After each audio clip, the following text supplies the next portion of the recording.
Something that I learned recently is you don't love like Christ just by saying that you are a Christian and then going out into the world and doing your best job at loving people.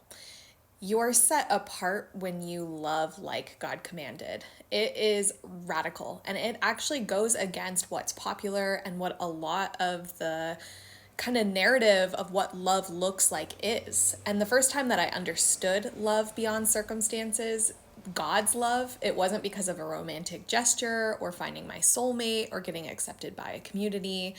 It wasn't by people trying to make me happy by accepting my truth. It happened when I collided with God's standard for love. And it's a fierce standard. And it's going to rewire our definition of love when we discover it. Because a lot of times we have demonstrated that love looks like people pleasing, being kind by not rocking the boat, accepting everyone exactly as they are, no questions asked. But what does the Bible actually say? Well, the Bible says that the way Christians are called to love is enough of a differentiator that the world will know you are a follower of Christ simply because of how you're loving others. Jesus literally dropped the mic with this verse. He said, "A new command I give you, love one another as I have loved you. So you must love one another. By this, everyone will know that you are my disciples if you love one another." John 13:34 through 35.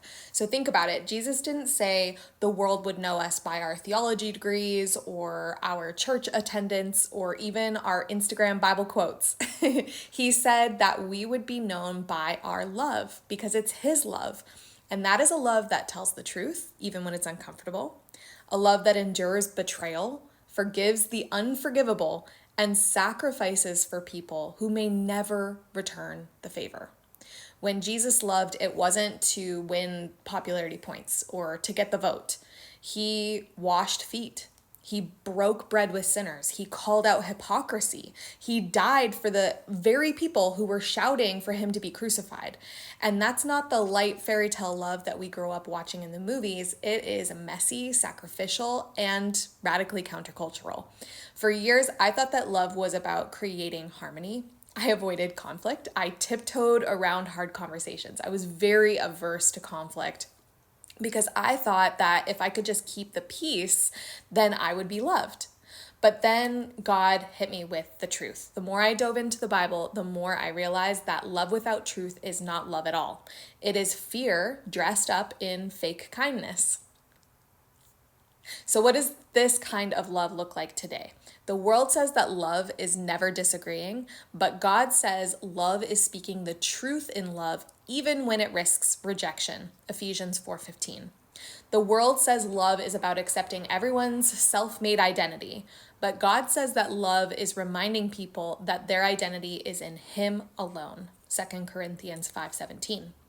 The world says love is walking away from people who hurt you. Set boundaries, babe. But God says that love is forgiving 70 times 7. Matthew 18:22. Side note, forgiveness doesn't always equal reconciliation. So there's a reason Jesus commands us to love in a way that sets us apart. And it is going to kill our pride. It's going to kill our ego, but he commanded it. We're showing the world a reflection of him because this is love that is beyond our flesh, right? Like I know that you know that a lot of times when people act against us, our instant reaction of our flesh is to want revenge, is to want to match their energy. But the way that God has called us to love is so radical in this world, so countercultural in this world, that when we are modeling it, it will literally be the thing that sets us apart. People will know we are Christian by the way that we love. That's what that verse said. So if somebody in your life needs to see this kind of love, are you brave enough to love them the way that Christ has loved you? Maybe you need to tag someone below. Maybe you need to share this with someone.